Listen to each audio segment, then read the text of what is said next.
Hello everyone.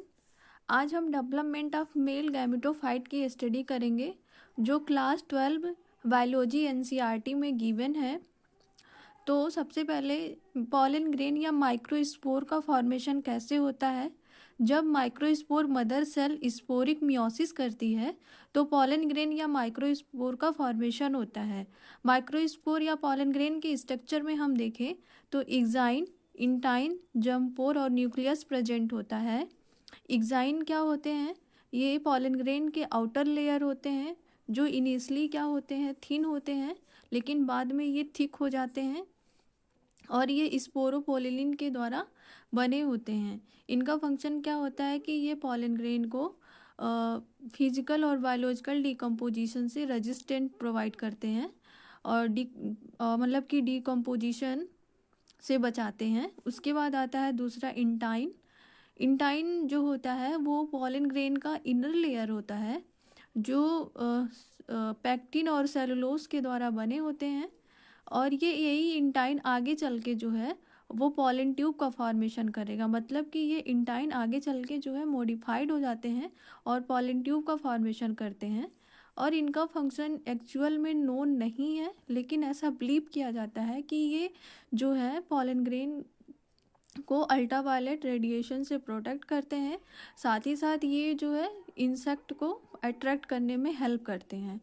और germ pore क्या होता है? जर्मपोर जो होता है ऐसा प्लेस होता है जहाँ पे स्पोरोपोलिन अब्सेंट होता है और इसमें जो है न्यूक्लियस प्रेजेंट होगा।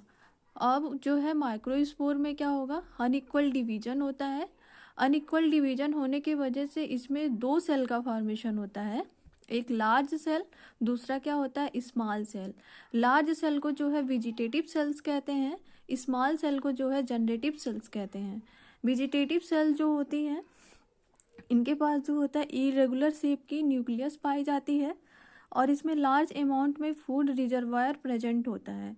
और वेजिटेटिव सेल जो होती है जनरली आगे की तरफ डिवाइड नहीं करती हैं, जबकि जनरेटिव सेल जो होती हैं वो स्मॉल साइज की होंगी और इसमें जो है डेंस साइटोप्लाज्म प्रेजेंट होगा और इनकी जो सेल होगी वो स्पिंडल शेप की होगी और इसमें और ये जनरेटिव सेल जो होगी आगे की तरफ जो होती है डिवाइड करती है और डिवाइड करके दो मेल गैमीट्स का फॉर्मेशन करती है।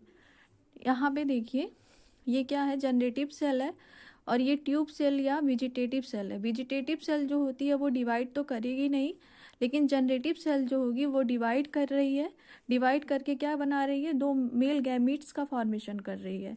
ठीक इसी प्रकार जो है दो मेल गैमीट का फॉर्मेशन हो जाता है और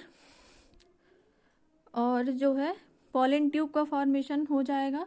पॉलन ट्यूब का फॉर्मेशन कैसे होगा? इंटाइन जो होगी वही मॉडिफाइड होके पॉलन ट्यूब का फॉर्मेशन करेगी और ये जो है इस प्रकार कह सकते हैं जो है मेल गैमेटोफाइट जो होता है एंजियोस्पर्मिक प्लांट का वो जो है 3 सेल्ड स्टेज में देखने को मिलता है, जिसमें से 2 सेल जो होती है वो मेल गैमीट्स होती है, तीसरी सेल जो होती है वो वेजिटेटिव सेल कहलाती है और ये 3 न्यूक्लिएटेड स्टेज में देखने को मिलते हैं। पहला न्यूक्लियस, दूसरा न्यूक्लियस, ये तीसरा न्यूक्लियस। और ये मेल गैमीट्स कहाँ से आया?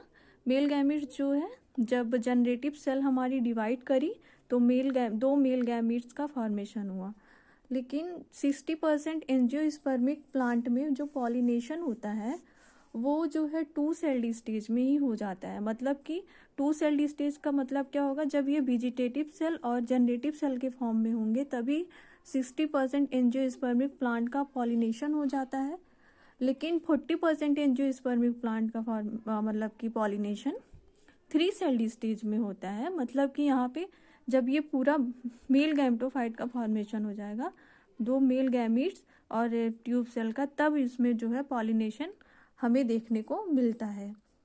यही है पूरा development of the male gametophyte का स्ट्रक्चर जिसको हमने डायग्राम के थ्रू समझा। Thank you.